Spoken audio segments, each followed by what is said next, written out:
한 주간 있었던 세상의 소식, 그리고 외신이 바라보는 국내 이슈가 궁금하다면 글로벌 Y. 이스라엘과 하마스의 분쟁이 2주 가까이 계속되고 있습니다. 지금 레바논 무장정파 헤즈볼라까지 가세하면서 분쟁이 확대될 조짐도 보이고 있는데요.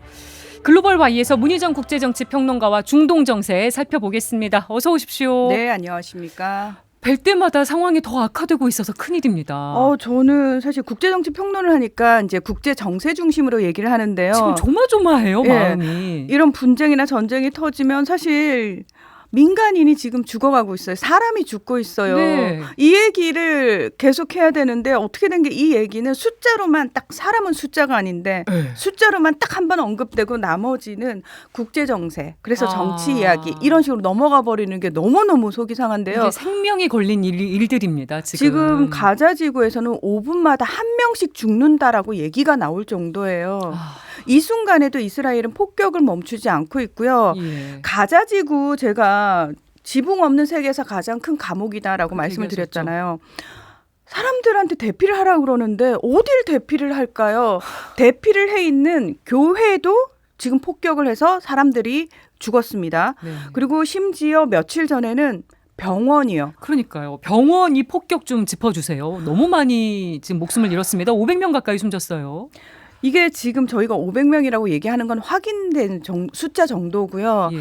여기에 수천 명의 피난민이 모여 있었대요. 그러니까 환자뿐만 아니라 원래 사람들이 집에 있으면 그냥 공격을 당할 게 뻔하니까 어디라도 인근으로 가보자면 어디를 생각하겠어요. 우리가 흔히 이제 국제전쟁법에서 공격하지 않는 곳들이 있어요. 예. 원래 민간인 지역은 공격하면 안 되는데 지금 이스라엘은 가자지구 민간인 지역에도 여기 하마스 근거지야 이러고 그냥 때려버리고 있거든요. 그러면 원래는 민간인 지역 안 되죠. 그리고 또 하나 학교 안 돼요. 네. 병원 절대 안 됩니다. 근데 여기 왜 터졌을까요? 이거 지금 누가 터트린 거냐도 사실 진실 공방이 있어요. 자, 이스라엘군이 터트린 거냐, 네.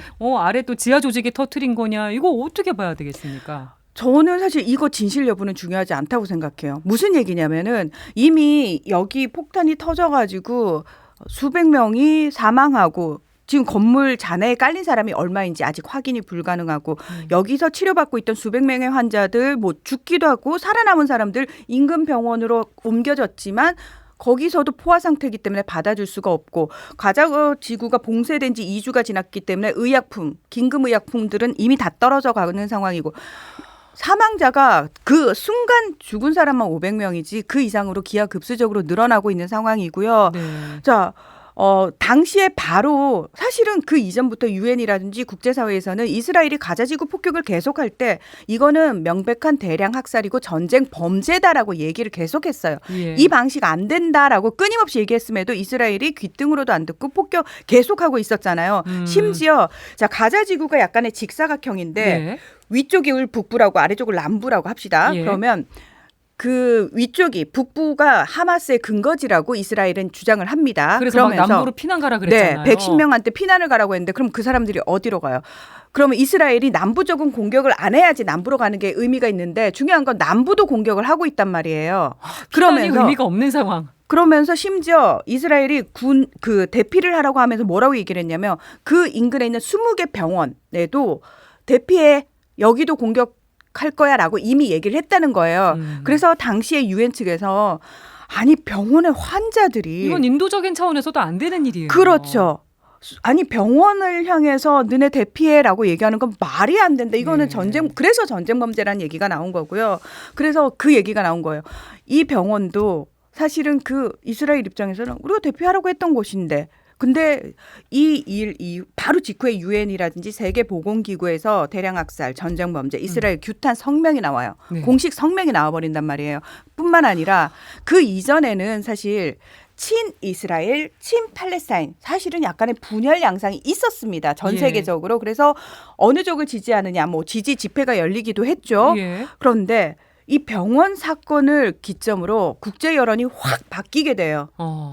사실 병원은 아무리 그래도 병원은 건드리면 안 되는데 병원을 건드렸잖아요. 네. 국제 여론이 굉장히 이거는 이스라엘이 인종 청소를 하고 있는 거다. 이스라엘의 목적은 결국 그거였다라는 식으로 비판적인 얘기가 계속 나오니까 이스라엘이 갑자기 여기 우리가 공격한 거 아니야라고 그렇게 태세 얘기했어요. 전환을 한 거예요. 그리고 마침 또 그때 미국 바이든 대통령이 이스라엘에 가가지고 또 이스라엘이 한 거 아니라고 또 얘기했어요.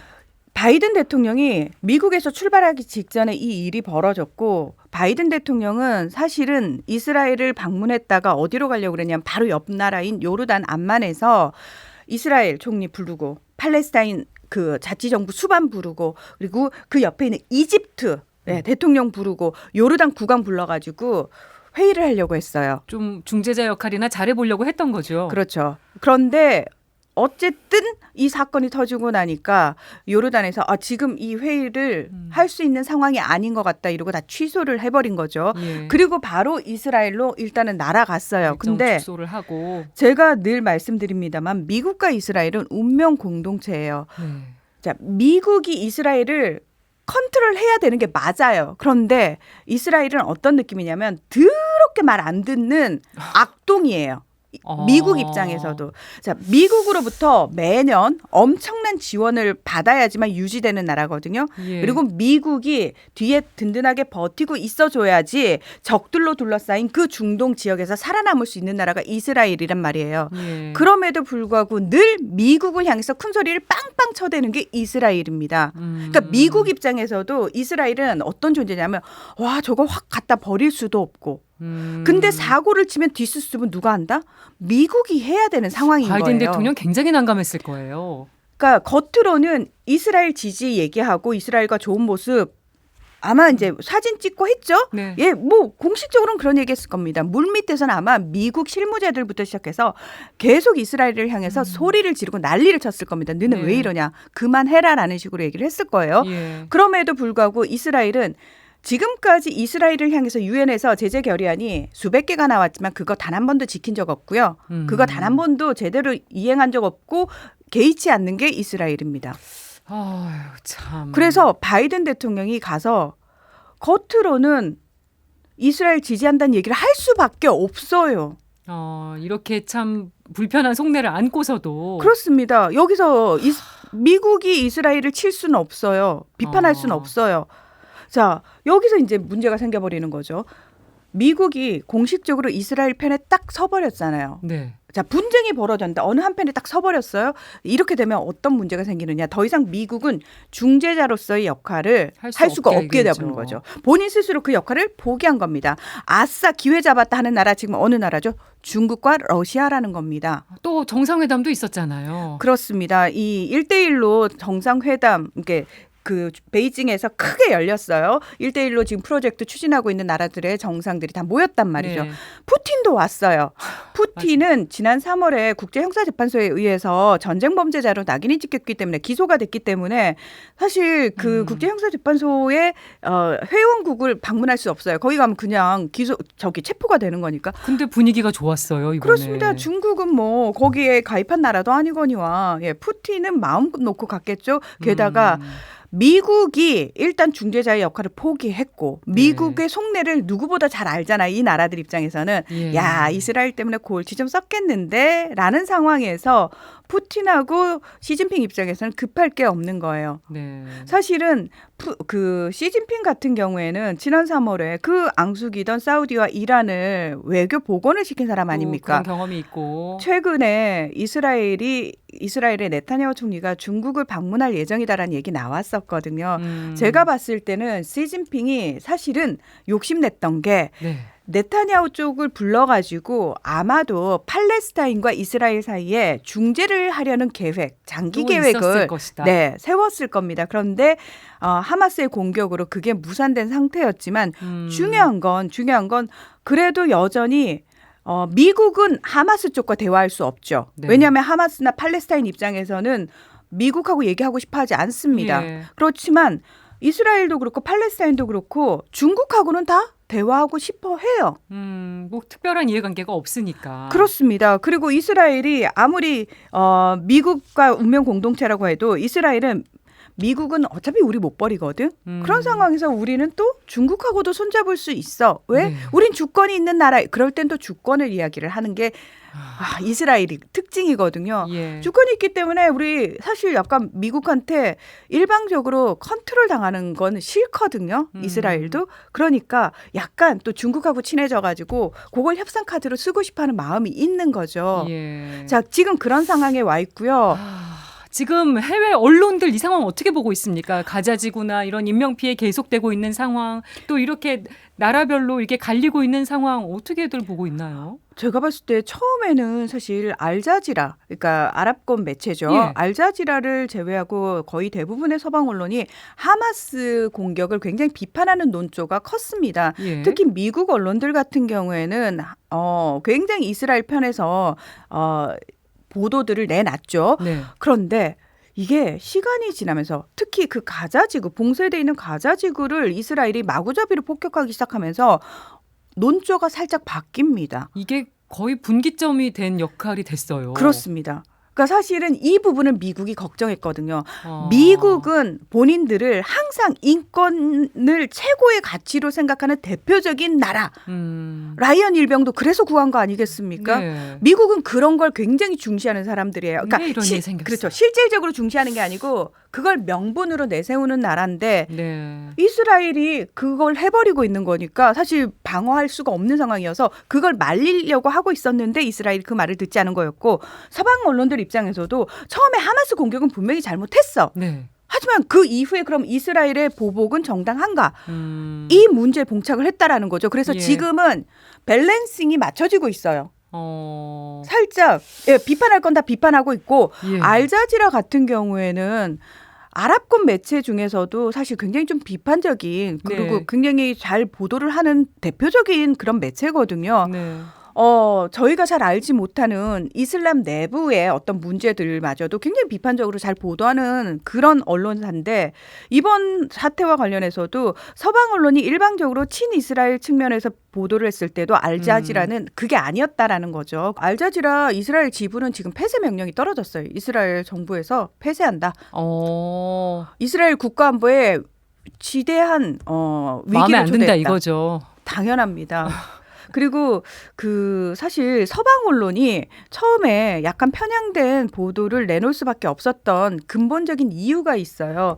우크라이나 전쟁 때도 그랬지만 일단 인권이라는 부분이 처음에 왜 이스라엘이 공격을 당하면서 민간인들이 인질로 끌려갔잖아요. 네. 그게 사실은 굉장히 좀 큰 부분을 차지했어요. 예. 인권을 중시하는 서방 언론 입장에서는 당연히 그 부분에 대해서 부각을 할 수밖에 없었고 또 하나 유대인들의 홀로코스트가 벌어졌던 지역이 유럽이잖아요. 네. 그래서 유럽에서는 유독 반유대주의라는 그 프레임에 굉장한 민감하죠. 예민하죠. 그게 우리나라로 치면 뭐하고 똑같냐면 빨갱이 프레임하고 똑같은 거예요. 그러니까 역사와 관련이 있다는 거죠. 우리도 그 역사 속에서 빨갱이 프레임을 딱 씌워버리면은 옴짝달싹을 못하는 시절이 있었잖아요. 물론 지금은 그게 깨지고 있고 학습 효과에 의해서 그거는 정치적 수사에 불과하다라고 이야기를 하고 있는데 지금 아직까지도 유럽에서는 혹여라도 내가 이스라엘을 좀 비판적으로 이야기를 했다가는 너 반유대주의자야? 라는 프레임이 씌워질까 봐 이거에 대한 공포가 있다라는 거예요. 예. 그래서 서방의 어떤 정치인이라든지 언론 입장에서는 그걸 굉장히 경계를 했는데 그것마저도 뛰어넘을 정도로 이스라엘의 전쟁 범죄 상황이 너무나 확실하기 때문에 그래도 비판을 할 수밖에 없는 상황. 그렇죠. 국제 정세가 점점 더 극단으로 치닫고 있는 것 같아요. 이 극단으로 치닫는 것 자체를 이렇게 얘기를 하죠. 전문가들은. 이것 봐 이제 미국의 일극 체제는 끝났어. 네. 미국이 정말 강대국으로서 딱 군림할 때 자 아무도 문제 일으키지 마 하면 지죽은 듯이 가만히 있던 그 시절이 이제는 끝났다는 거죠.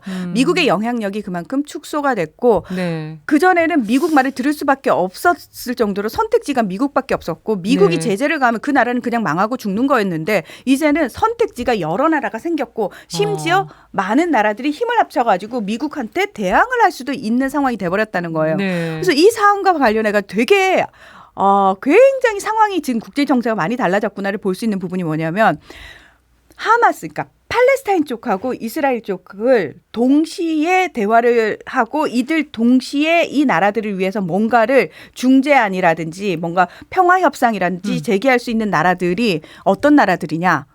인도, 브라질 이런 나라들이라는 거예요. 많이 달라진 거예요. 많이 달라진 거예요. 옛날 같았으면 생각하지 못했을 일들이. 그렇죠. 그러니까 그런 나라들마저도 이제 국제 무대에서 굉장히 중요한 역할로 올라섰는데 저는 여기서 되게 안타까웠어요. 만약에 예전에 문재인 정부 시절에 우리의 국력 정도였으면 네. 국격 정도였으면 우리가 사실은 중재자로 나서기 너무 좋은 상황이었는데 지금의 대한민국은 너무나 친미 일변도기 때문에 이미 네. 우리 쪽도 하마스 쪽에서 또는 팔레스타인 쪽에서 우리 얘기 안 들어줄 겁니다. 그런 게 참 아쉽네요. 많이 우리도 아쉽습니다. 상징적 의미가 있기 때문에 그런 평화의 중재자가 됐으면 좋았을 텐데. 그래서 독일에서는 최근에 어떤 언론 보도가 나왔냐면은 한때 독일과 라이벌을 구축했던 한국이 무너졌다라는 그런 내용의 보도가 나오기도 했습니다. 네, 어쨌든 이 인명 피해가 발생하고 있는 부분 정말 간과할 수가 없고 그렇습니다. 지금 유튜브 보고 계신 분들도 그 얘기를 많이 남겨주고 계세요. 떨개나무님, 예수님도 지금 이 상황 슬퍼하실 거다. 글로리아님도 예수님 눈물 흘리고 계실 거라고. 요 부분을 인질로 잡혀 있는 분들도 걱정되고 지금 아직 구조되지 못하고 있는 분들도 걱정되고 이거 언제까지 계속되는 겁니까? 지금 이게 확전 얘기도 나오고 있어서 더 우려스러운데요. 우리 생각에는 이스라엘이 지상군을 투입해가지고 가자지구 하마스 다 잡아내고 며칠 만에 타타타타 끝낼 수 있을 거라고 생각을 하잖아요. 근데 지금 계획 수정 가능성이 거론되고 있어요. 왜냐하면은 이게 뭐냐면 지상군을 투입해봤자 하마스를 그러니까 네타냐후 총리가 계속 얘기하는 거 하마스 괴멸시켜버릴 거야. 그게 불가능하다라는 걸 계속 말씀을 드리는 게 지하에 이미 네트워크가 구축돼 있고 거기는 이스라엘군이 들어갈 수 없을 정도로 이건 전문가들도 계속 얘기를 해요. 들어가면 일단 시가전 계속 벌이는데 그 과정에서 민간인 사상자만 발생을 하고 하마스 제대로 못한다. 그리고 그 전쟁요. 우리 생각에 게임에서는 그냥 타타타타타기 되지만 실제 현장에서는 쉽지 않죠. 어떻게 그거 한 달이면 끝날 수 있나요? 아니요. 우크라이나 전쟁 지금 이렇게까지 길어질 거로 상상을 했습니까? 몰랐죠, 아무도. 우리나라 6.25 전쟁도 3년을 끌었어요. 지상군 투입하는 순간 이 전쟁은 언제 끝날지 모르는 상황이 돼버린다라는 겁니다. 해법 없겠습니까? 평화적 해법이요. 지금 해법은 하나밖에 없어요. 원래 유엔에서 약속했던 두 국가 해법이라고 우리가 흔히 얘기하죠. 예. 이스라엘 나라를 건국시켜줬으면 팔레스타인 나라도 건국시켜줘야지 끝나는 거예요. 그러지 않고서는 이 상황 끝내지 않습니다. 왜 끝나지 않냐면 이스라엘 지금 정권을 잡고 있는 극우 정치인들이 원하는 건 뭔지 아세요? 우리가 이스라엘이라고 얘기하는 우리 땅에서 팔레스타인인들은 단 한 명도 남기지 않는 거예요. 그게 목표예요. 모든 가자 지구고 서한 지구고 팔레스타인 주민들 다 이스라엘에서 나가예요. 평화롭게 공존할 수는 없는 걸까요? 그게 두 국가 해법이에요. 근데 이스라엘 지금 극우 정치인들 그거 안 받아들이겠다는 거예요. 근데 너무 슬픈 게 뭐냐면 팔레스타인인들이 어쩔 수 없이 쫓겨나서 그 인근의 난민촌으로 가잖아요. 인근 국가의 난민촌으로 가죠. 그들은 절대 난민 지위를 포기하잖아요. 왠지 아십니까? 왜 그럴까요? 우리 조상들이 살던 땅에서 다시 나라 건국해서 나 다시 돌아갈 거야라는 꿈을 수십 년째 버리지 않고 있습니다. 그래서 다른 나라로 이민을 가서 그 나라 국적을 획득하는 게 아니고 그 인근 국가를 떠나지 않는다는 거예요. 네. 거기서 계속 난민 지위 가지고 있으면서 돌아갈 날을 손꼽아 기다린다는 거예요. 그래서 제가 봤을 때는 이거 해결 안 돼요. 이스라엘이 원하는 것처럼 팔레스타인 주민들 그냥 다 죽이면 끝날까요? 그건 너무 끔찍한 일이 되겠죠. 불가능하죠. 네. 난민들로 다 쫓아내서 인근 중동 국가에 수용을 하면 끝날까요?